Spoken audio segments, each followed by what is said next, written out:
नमस्कार बच्चों, आज हम एस्किमो जनजाति के आर्थिक क्रियाकलाप के बारे में पढ़ेंगे, जिसमें 5 पॉइंट है।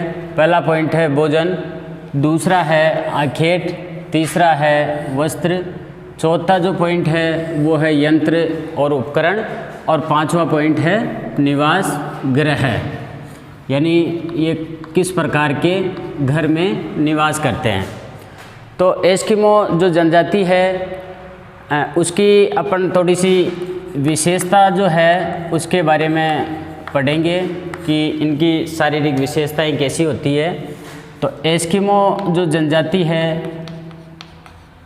उसकी जो विशेषताएं हैं वो विशेषताएं मंगोलाइड जो प्रजाति है उस प्रजाति से संबंध रखती है। अब मंगोलाइड जो प्रजाति है उसमें कौन कौन सी विशेषताएं पाई जाती है, वही विशेषताएं एस्किमो जो जनजाति के लोग हैं उन लोगों में पाई जाती है। तो पहली जो विशेषता है वो ये है कि इनकी त्वचा का जो रंग होता है, त्वचा का रंग वो पीला होता है। यानी एस्किमो जो जनजाति है उस जनजाति के त्वचा का रंग कैसा होता है? पीला। इनका जो शरीर होता है यानी शारीरिक जो बनावट होती है शरीर वो हष्ट पुष्ट होता है, शरीर हष्ट पुष्ट होता है। इनके जो बाल होते हैं वो सीधे होते हैं और खड़े रहते हैं, ये इनके बालों को कभी कटवाते नहीं हैं। और इसके बाद इनकी जो नाक होती है वो चपटी होती है। ये कुछ इनकी शारीरिक विशेषताएं थी इस जनजाति की जो मंगोलाइड प्रजाति से संबंधित है। उसमें कौन कौन सी विशेषताएं हो गई? त्वचा का रंग पीला, शरीर इनका हष्ट-पुष्ट होता है, बाल इनके सीधे होते हैं और नाक इनकी चपटी होती है। इसके अलावा इस जनजाति की एक और विशेषता है जो चारित्रिक विशेषता है, वो ये है कि ये लोग सच्चे और ईमानदार होते हैं। ये लोग सच्चे और ईमानदार होते हैं। ये लोग कभी चोरी नहीं करते और किसी भी समस्या, कोई सी भी जो समस्या है उस समस्या से कभी घबराते नहीं हैं। इसके बाद हम बात करते हैं इस जो प्रजाति, ये जो जनजाति है एस्किमो जनजाति, इसके पहले पॉइंट जो है आर्थिक क्रियाकलाप का भोजन, यानी ये लोग भोजन कहाँ से इकट्ठा करते हैं उसके बारे में हम पढ़ेंगे। तो इनका जो भोजन है वो है कच्चा मांस।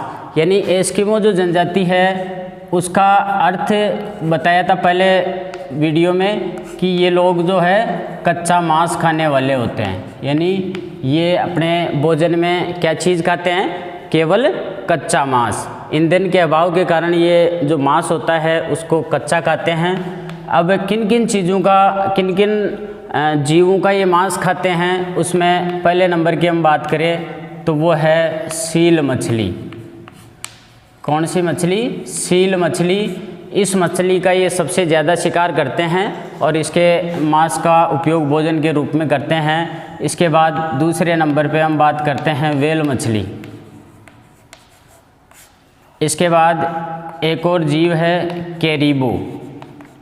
इस जीव का भी ये भोजन के रूप में उपयोग करते हैं और इस कैरिबो की खाल से ये अपने वस्त्र भी बनाते हैं, जो अपन तीसरे पॉइंट में पढ़ेंगे। इसके बाद ध्रुवीय भालू और वालरस, इन जीवों को मारकर ये अपने भोजन के रूप में, इनके जो मांस होता है उसको ये लोग कच्चा खाते हैं। तो ये हो गया एस्किमो जनजाति का जो भोजन है वो, यानी सील मछली का शिकार करते हैं और इनके जो मांस है उसको कच्चा खाते हैं। इसके बाद व्हेल मछली, कैरिबो, ध्रुवीय भालू और वालरस। इसके बाद हम बात करते हैं आखेट। आखेट का मतलब होता है शिकार करना। अब ये एस्किमो जो जनजाति है वो ध्रुवीय और ठंडे प्रदेशों में निवास करती है जहाँ पर बर्फ़ जमी हुई रहती है। तो ये लोग वहाँ शिकार किस प्रकार करते हैं? तो वहाँ पर 2 ऋतु होती है। एक ऋतु हो गई शीतकालीन। क्यों? क्योंकि वहाँ पर सूर्य की जो किरणें होती है वो साल भर तिरछी पड़ती है। तिरछी पड़ने के कारण वहाँ पर 6 महीने के दिन और 6 महीने की रात होती है। तो ये जो लोग हैं ये इनके यहाँ पर 2 ऋतुएं होती है। एक ऋतु कौन सी हो गई? शीतकालीन ऋतु। शीतकालीन ऋतु में ये जो शिकार करते हैं वो एक उपकरण की सहायता से करते हैं, जिसका हम अध्ययन करेंगे यंत्र और उपकरण में। यानी ये जो शीत ऋतु में शिकार करते हैं वो 2 विधियों से करते हैं। पहली विधि है माऊ पाक। शीतकालीन जो शिकार है उसमें 2 विधियों से शिकार करते हैं। पहली विधि हो गई माऊ पाक और दूसरी जो विधि है वो है इतुरपाक। ये 2 ऐसे शब्द हैं जिनको अपने को याद रखना है। पहली जो विधि हुई माऊ पाक और दूसरी विधि हो गई इतुरपाक। माऊ पाक जो है इसका अर्थ होता है प्रतीक्षा करना। माऊ पाक जो शब्द है उसका अर्थ क्या हुआ? प्रतीक्षा करना। यानी माऊ पाक जो विधि है उसमें इनका एक उपकरण होता है हारपून। एक भालेनुमा उपकरण है जिससे ये सील मछली का शिकार करते हैं। तो माऊ पाक का अर्थ क्या हुआ? प्रतीक्षा करना। और प्रतीक्षा किसकी करते हैं? सील मछली की। और इस सील मछली का शिकार करने के लिए ये इस भाले की सहायता से इंतज़ार करते हैं कि कब मछली आए और उसका शिकार करे। तो सील मछली का जो शिकार है वो इसमें इस भाले की सहायता से किया जाता है। सील मछली का शिकार। इसके बाद हम दूसरी जो विधि है उसकी बात करते हैं। तो इसमें भी सील मछली का शिकार किया जाता है और इस विधि में बर्फ़ में 2 छिद्र बना दिए जाते हैं और एक छिद्र में खाना डालते हैं और दूसरे छिद्र से उनके वहाँ प्रकाश आ जाता है। तो वो मछली उस प्रकाश वाले छेद में आती है और आने के बाद इसी भाले की सहायता से उसका शिकार किया जाता है। तो ये शीतकालीन जो शिकार है उसकी 2 विधियाँ हो गई। माऊ पाक मतलब प्रतीक्षा करना और इस भाले की सहायता से सील मछली का शिकार किया जाता है। इसमें एक ही छिद्र बनाया जाता है। इसमें बर्फ़ के अंदर एक छिद्र बना दिया जाता है और उस छिद्र की प्रतीक्षा करते हैं कि कब मछली आए और उसका शिकार उस हारपून नामक जो भाला है उससे की जाए। इसके बाद इतुरपाक जो विधि है उसमें सील मछली का शिकार 2 छिद्रों की सहायता से किया जाता है। एक में खाना डाला जाता है और दूसरे में जब मछली आती है प्रकाश को देखकर तो उस मछली का शिकार उस हारपून नामक भाले की सहायता से किया जाता है। इसके बाद दूसरी जो ऋतु होती है वहाँ बसंत ऋतु। दूसरी जो ऋतु होती है वो कौन सी ऋतु हो गई? बसंत ऋतु। बसंत ऋतु में शिकार किया जाता है उत्तोक विधि से। उत्तोक विधि से। उत्तोक विधि। और इस विधि में शिकारी कुत्तों की सहायता से सील मछली का या केरिबो ध्रुवीय भालू इनका शिकार किया जाता है। तो ये विधियाँ हो गई इनके शिकार करने की यानी आखेट करने की और इनके भोजन संग्रहण करने की जो विधियाँ हैं उसमें बसंत शीतकालीन विधियाँ और बसंतकालीन विधियाँ। अब हम बात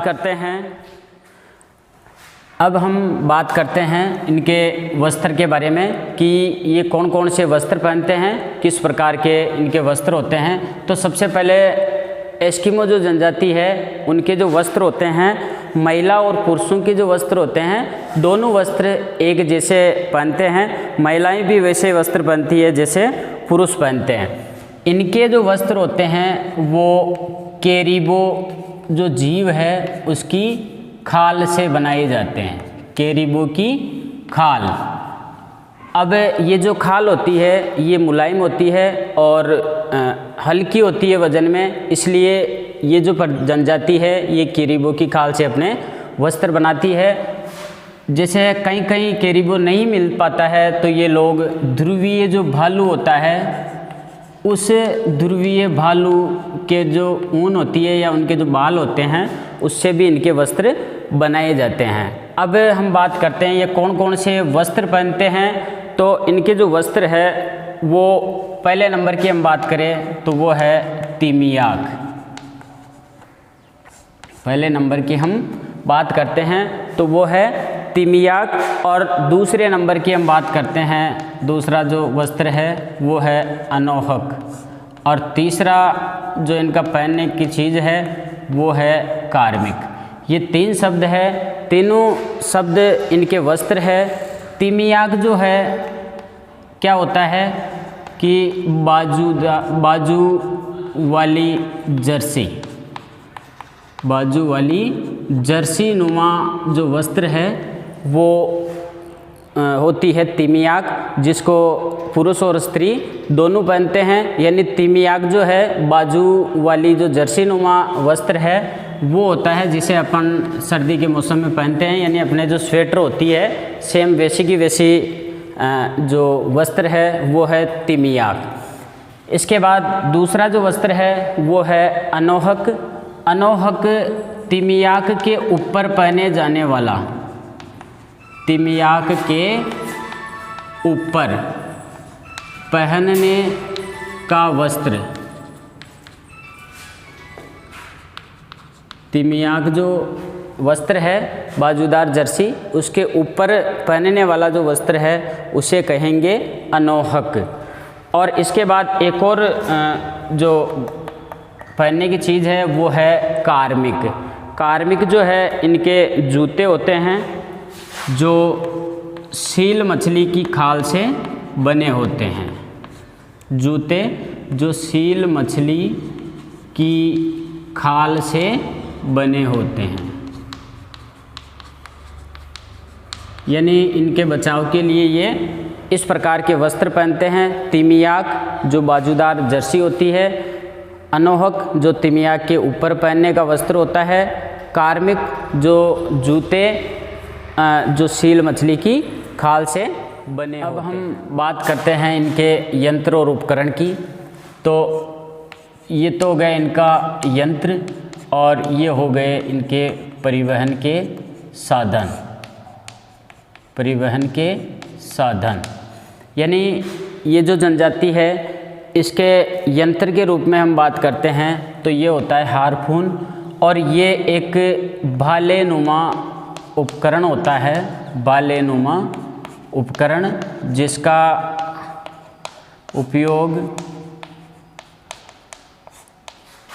सील मछली के शिकार में, सील मछली जो होती है उसके शिकार में किया जाता है। ये जो भालानुमा जो उपकरण होता है इसमें एक धागा बंधा होता है और उस धागे को पकड़ के और ये लोग सील मछली का शिकार करते हैं। इसके बाद हम बात करते हैं दो प्रकार की इनकी जो नाव होती है उसकी। तो पहली जो नाव है वो है कयाक। कयाक क्या होती है? एक नाव होती है छोटे आकार की, जिससे सील मछली जो है उसके शिकार में इसको काम में लिया जाता है, सील मछली के शिकार में। ये जो नाव होती है ये 5 मीटर लंबी होती है और 1.5 मीटर के लगभग चौड़ी होती है, जिसे हम किस नाम से जानते हैं? कयाक के नाम से। यानी कयाक एक नाव होती है छोटे आकार की जिससे सील मछली का शिकार किया जाता है। इसकी लंबाई 5 मीटर होती है और चौड़ाई 1.5 मीटर होती है। इसके बाद हम बात करते हैं उमियाक, जो एक प्रकार की नाव है। ये जो नाव होती है ये थोड़ी बड़ी नाव होती है जिससे बड़ी मछली यानी व्हेल मछली का शिकार किया जाता है। व्हेल मछली का शिकार यानी व्हेल मछली का शिकार करने के लिए बड़ी मछली है तो इसमें बड़ी नाव काम में ली जाती है जिसे उमियाक कहा जाता है। इसके बाद इनके एक यातायात का साधन और होता है स्लेज गाड़ी। स्लेज जो एक गाड़ी होती है वो गाड़ी कैसी होती है? पहिए विहीन गाड़ी जो बर्फ़ पर चलती है, जिसे कुत्ते और रेंडियर की सहायता से खींचा जाता है। जिसे कौन खींचते हैं? कुत्ते और रेंडियर। यानी एक इनकी गाड़ी होती है जिसका नाम है स्लेज गाड़ी, जिसे पहिए विहीन गाड़ी कहा जाता है, और उस गाड़ी को खींचने का काम करते हैं कुत्ते और रेंडियर। तो ये इनके यंत्र और उपकरण हो गए, जिसमें हार्पून जो एक भालेनुमा उपकरण होता है, जिसका उपयोग सील मछली के शिकार में किया जाता है। इसके बाद 2 प्रकार की इनकी नाव होती है। पहले प्रकार की नाव कयाक, जिससे सील मछली का शिकार किया जाता है। ये नाव 5 मीटर लंबी होती है और 1.5 मीटर चौड़ी होती है। इसके बाद दूसरी बड़ी जो नाव होती है उसका नाम है उमियाक, जिससे बड़ी मछली यानी सील मछली छोटी होती है, छोटी नाव से शिकार, और व्हेल मछली बड़ी होती है तो बड़ी नाव से शिकार किया जाता है। इसके अलावा इनकी एक गाड़ी भी होती है जिसका नाम है स्लेज गाड़ी, जो पहिए विहीन गाड़ी होती है, जो बर्फ़ के ऊपर स्लिप होकर चलती है और उसे कुत्ते और रेंडियर के द्वारा खींचा जाता है। तो हम बात करते हैं एस्किमो जनजाति के निवास गृह के बारे में, यानी इनके घर किस प्रकार के होते हैं। तो इनके जो मकान होते हैं वो किससे बने होते हैं? हड्डियों, लकड़ी व चमड़े से। यानी इनके जो घर होते हैं वो बर्फ़ से, इन वस्तुओं से बने होते हैं। और इनके जो मकान है वो 3 प्रकार के होते हैं, यानी 3 प्रकार के मकान बनाते हैं ये लोग, जिसमें ये नाम आपने 5वीं क्लास या 6ठी क्लास में भी पढ़ा होगा, जिसका नाम है इग्लू। और इग्लू होता है बर्फ़ से बना घर, बर्फ़ से बना घर।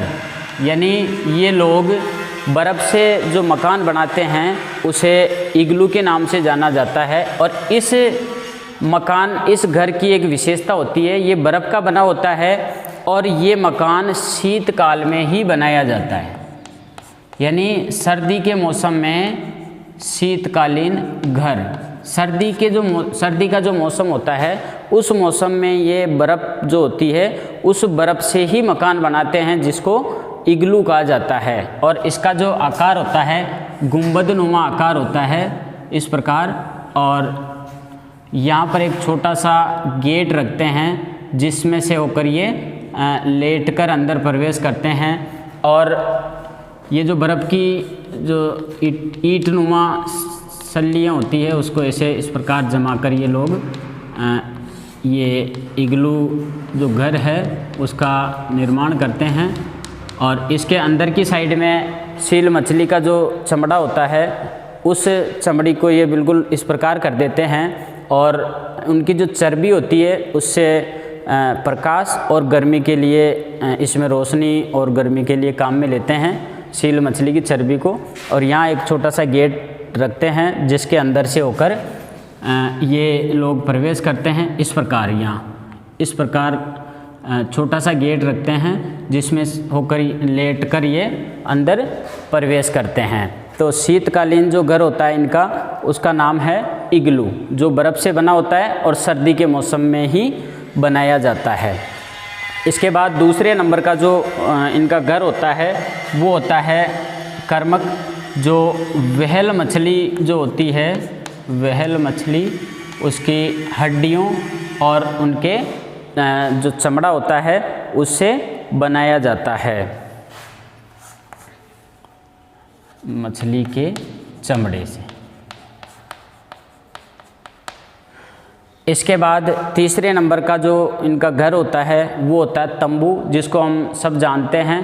तंबू एक अस्थायी घर होता है जो बसंत जो ऋतु आती है उस समय ये इस प्रकार के घर बनाते हैं, जो सील मछली जो होती है उसके चमड़े से इस प्रकार के तंबू बनाती है, जिसको हम अक्सर देखते हैं तंबू। मछली के चमड़े से। इस प्रकार का जो घर बनाते हैं जिसे तंबू के नाम से जाना जाता है। तो हमने पढ़ा एस्किमो जनजाति के निवास गृह के बारे में, जो 3 प्रकार के होते हैं। इग्लू, जो शीतकालीन जो घर होते हैं उसे इग्लू कहा जाता है और बर्फ़ से बना होता है, उनका आकार इस प्रकार गुंबदनुमा होता है। इसके बाद कर्मक, जो व्हेल मछली के चमड़े से बनाए जाते हैं।